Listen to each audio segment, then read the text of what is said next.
नमस्कार, आपण पाहत आहात बहुजन हिताय न्यूज, जनसामान्यांचा बुलंद आवाज। बाबूराव धोंडीराव सोनवणे साहेब, तुमचा आज वाढदिवस आहे आणि आज तुम्ही पत्रकार परिषद घेतली। 20 तारखेला जे बंद होत आहेत देशभरात, त्याबद्दल काय म्हणाल तुम्ही? मी थोडंसं फक्त ऑनलाईनबद्दल कल्पना द्यायला, मी एक रिटेलर आहे 40 वर्षापासून आणि 40 वर्षातून हा व्यवसाय करतो। पण आज जो ऑनलाईनचा व्यवसाय सुरू झाला यात आणि आमच्या व्यवसायामध्ये खूप डिफरन्स वाटतो आहे। जे प्रिस्क्रिप्शन असतं, डोस कसे घ्यायचे, काय घ्यायचे, हे रुग्णाला व्यवस्थित समजावून सांगावं लागतं। जे ऑनलाईन देतात त्यांना याची कुठली कल्पना नसते, त्यांना ते कुठलंही नसतं। त्यामुळं इथं अशी गरज होते की जी संध्याकाळची गोळी घ्यायची ते ऑनलाईनवाले फक्त देण्याचं काम करत आहे। त्यानंतर ऑनलाईनचे इतके दुष्परिणाम वाढले की जी औषधी आम्ही दुकानात ठेवत नाही, जसे का DGO डॉक्टर, ते गर्भाचे किट असतात, ते फक्त त्यांना परमिशन असते, आम्हाला परमिशन नसते।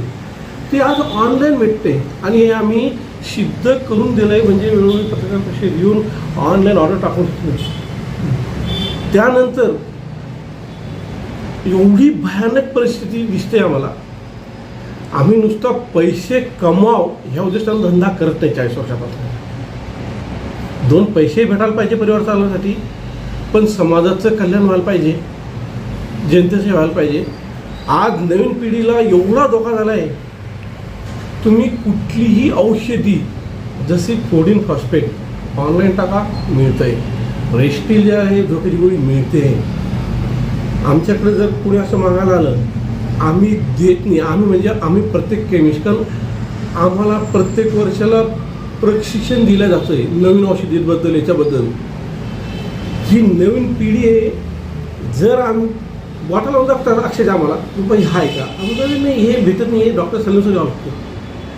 ते आम्हाला आपण त्याची किती वाटल्या पाहिजे, हे काय प्रकार आहे? हे असंच चालू राहिलं, ह्या जोगळ्या वगैरे अशाच ऑनलाईन भेटत राहिल्या तर येणारी पिढी मात्र बरबाद।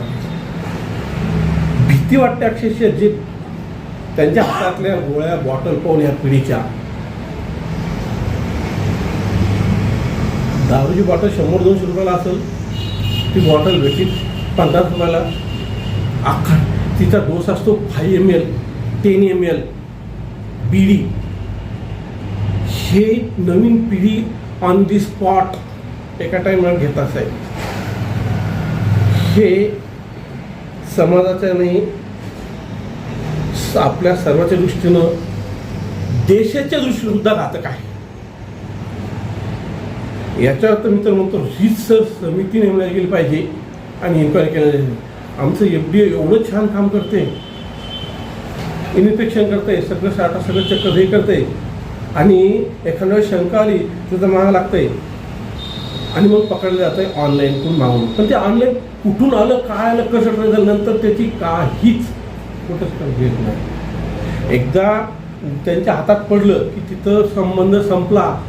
आमचं तसं नाही साहेब, एखाद्याला रिॲक्शन आली, का आली, कशी आली, तुरंत डॉक्टरचा सल्ला घेणे, हे नाही, त्यांना काहीच कळत नाही।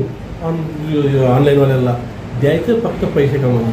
मी स्पष्ट म्हणतो नाही, हा धंदा पैसे कमवण्यासाठी नाही। ऑनलाईन प्रशिक्षित नसतो का? बिलकुल नाही, त्यांना काय त्यातलं काहीच ज्ञान नाही। अहो, इंजेक्शन, हे जे गोळ्या टॅबलेट आमच्या स्टोअरमध्ये फ्रीज असतं साहेब, फ्रीजमध्ये ठेवावं लागतात काही काही औषधी सर्व, त्यानुसार त्या द्यावं लागतात। त्या ऑनलाईनला काय, आमचे गेलेत आमचे साहेब स्वर्गीय रावसाहेब खेडकर, ते आम्हाला नेहमी म्हणायचे, भाऊ पैसे कमवण्यासाठी हा धंदा नाही, डोळ्यात तेल टाकून धंदा करा, रुग्णांची सेवा करा। त्यांचे संस्कार आमच्यावर। ड्रग्सचं कंटेंट तेच जाईल याची गॅरंटी नाही। ड्रग्सचं कंटेंट तोच राहील ऑनलाईनमध्ये। ऑनलाईनमध्ये ड्रग्सचं कंटेंट तेच नाही, तेच भेटतं ना, जे पाहिजे ते भेटत आहे। ओरिजिनल राहील नाही, ओरिजिनल कसं असतं, आता जर ओरिजिनल असतं तर तेच झालं असतं ते। कुठून परत झालं काय पाहिजे झालं ते झालं असतं ना. तुम्ही रिटर्न प्रोसिजर नाही आमच्याकडे एखाद्या गोळ्या ह्या सूट नाही झाल्या चेंज करून द्यावं लागतात. आम्ही चेंज करून देतो. ऑनलाईनवाले कुठून चेंज करून देणार फेकून द्यावं लागतात.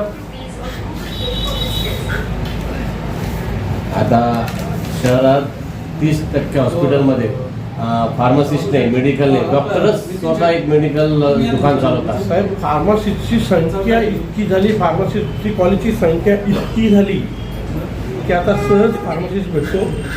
त्यामुळं त्यालाही आम्हाला ते कायद्याने करतात. आम्हाला तिथं काहीही म्हणायचं नाही आहे कारण ते सगळं फार्मासिस्ट ठेवतात. त्याचं आम्हाला त्याबद्दल काहीही हे नाही आहे. फक्त असं काही ठिकाणी जे आम्ही नाही बोलू शकत. काही डॉक्टर आता असं करत आहे की स्वतःच कंपनीतून औषध बनवून घेत आहे. मग मार्केटला ओरिजिनल औषधाची किती MRP त्याचा काही